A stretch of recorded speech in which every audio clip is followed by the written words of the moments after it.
Hey guys, it's a little bit windy out here and there's nothing that I can do to help that, but where I'm at right now is in Hendersonville, Tennessee at an apartment complex. A lot of y'all know that I have been talking about a story about a little 7-year-old girl named Piper Elliott. To give you a little bit of backstory in case you don't know, Piper Elliott was 7 years old. She lived where I'm at right now. Her dad, the day that she died, was in the hospital, is still in the hospital, but he was in the critical care unit. She had gone to visit him at the hospital, bringing him a bunch of pictures out of a coloring book so he could hang them on his hospital wall. Now, Dad's in the hospital for pancreatitis and hypertension. And again, he was in a critical care unit at the time. He has since been moved to a regular room. He will be there probably for a few more weeks.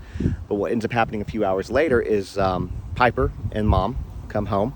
The mom is having a rough day. Her name is Piper Elliott, is having a rough day. All right. And she tells Piper that she needs to be quiet, needs to leave her alone. Piper doesn't want to stay inside the apartment. She wants to come out. And so Brandy ultimately says that if she's not going to give me the quiet that I want, I'm going to take it anyways.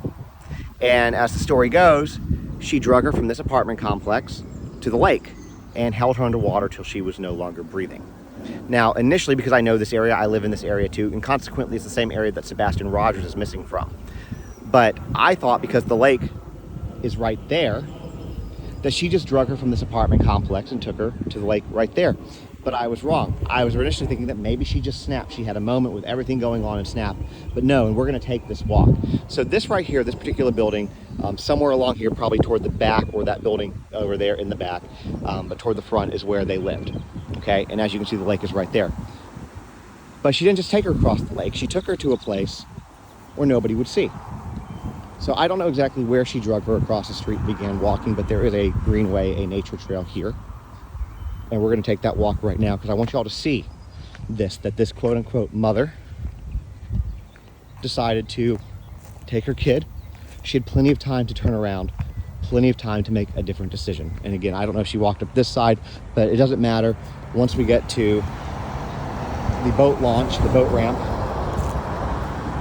you'll see how far we had to go. Now again, this was a 7-year-old girl. She had just saw her dad. Now her dad also, I will tell you, is a combat veteran. He was wounded, he's on a small disability check. So there is a GoFundMe to try to raise money to help pay for Piper's final expenses and her funeral. Mom has been charged with first-degree murder and is being held. But she had to walk all the way across here. And we're just gonna keep going and we'll talk about it. But she's being held for first-degree murder. But by now is enough time for your anger from where I was standing to here, and I think she lived further back, to make the decision to not go through with what she did.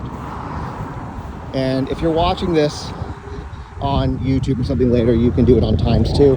It's a bit of a hike, not gonna lie. I didn't clock it exactly. I'll try to on my way out, but I wanna say it's probably at least a quarter of a mile, maybe third, possibly half. But let's just take a walk. So this is a new greenway that they just built in Hendersonville. It's a walking trail. It's fairly new. You can tell by the, the sidewalk's not even that dirty yet. And you'll see that when we get to the bridge too. So she dragged 7-year-old Piper from here because she wants some peace and quiet. And I'm gonna warn you guys, I've done this walk already because I had to see exactly where it is. And y'all, I'm not gonna lie, it is gut-wrenching. I'm very much struggling with this case. The case is about children, or something that are very hard for me to compartmentalize and separate from. And certain children's cases are worse than others, and this to me is one of the ones. There's a handful that are worse than others that just stay with you, that keep you up at night. And this is one of them. Because my understanding is for you to end somebody's life the way that she did, you have about 6-ish minutes to change your mind. 6-ish minutes. Plus you had this entire walk that we have going. And it's a beautiful walk. And I don't know what was going through Piper's mind, how fast she was being drugged, but there were people on this walking trail this day that passed them. And those witnesses report saying that the mom was trying to hide her. They were like, they thought something was weird, whatever the case. When they came back around, well, we'll wait to tell you that story when we get there. Here's the lake, beautiful area.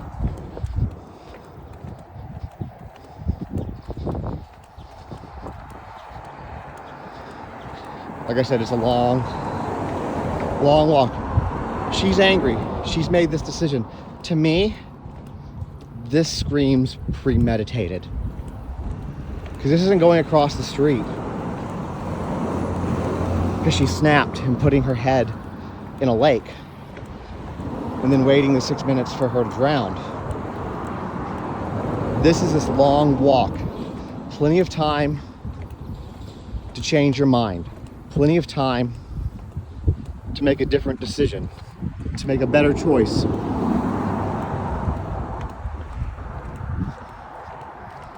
This video is right at 6 minutes in. And I know that part of it I was talking before we were walking, but we're still walking. I'll show you the area. You can't even see the apartments anymore from where we're at. You can kind of see, no, you can't even see where the driveway is. So this is how far this one ran, and I think that this is important for y'all to know this. Now I will say this. For anybody watching this, if you'd like to help, there is a GoFundMe that was not set up by me. I don't set up GoFundMes. I will never ask y'all for money on anything that I really organize, donation-wise at least. But if you go to justinontiktok.com, which is my website, and you scroll down to the link section, the very top link you will see the Piper Elliott Funeral Fund. I forget exactly how I worded it, but that was set up by John Elliott, Piper's father's best friend.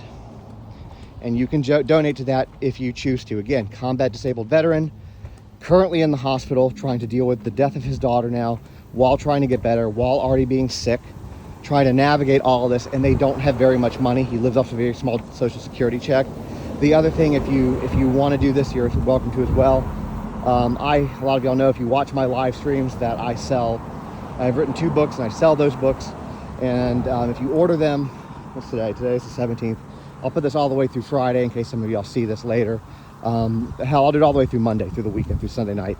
Anybody who buys any books, 15% of all profits will go to this family. I'm not going to put them in the GoFundMe because GoFundMe takes 50%, but I will directly. I have their Venmo or Cash App. It's on the GoFundMe page, which, by the way, yeah, you can also GoFundMe page. Scroll down the bottom and see their Cash App.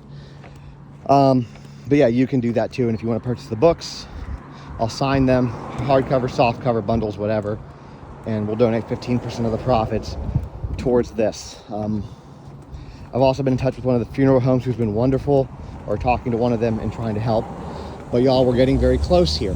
This is the end of the trail as we're coming towards it, towards at least the end of the bridge. And you're gonna see coming up here in a minute, and this is gut-wrenching.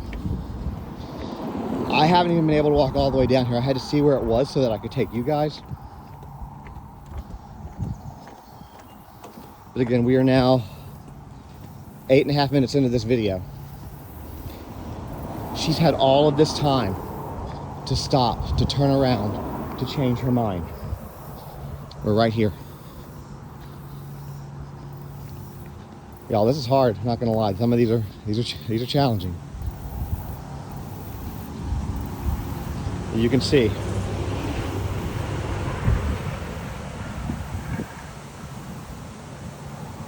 So that's where it happened.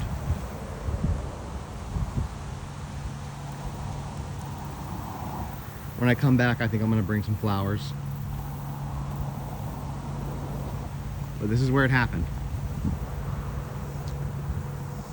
Her mother took her here.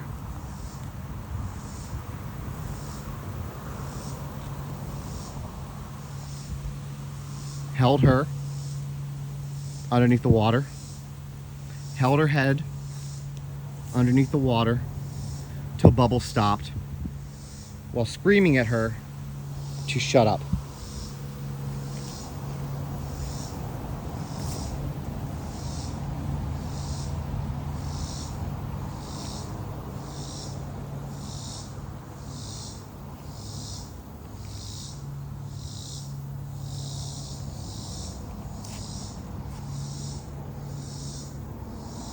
Seven years old.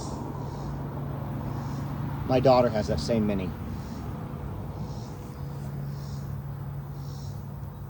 7 years old. Just a little girl.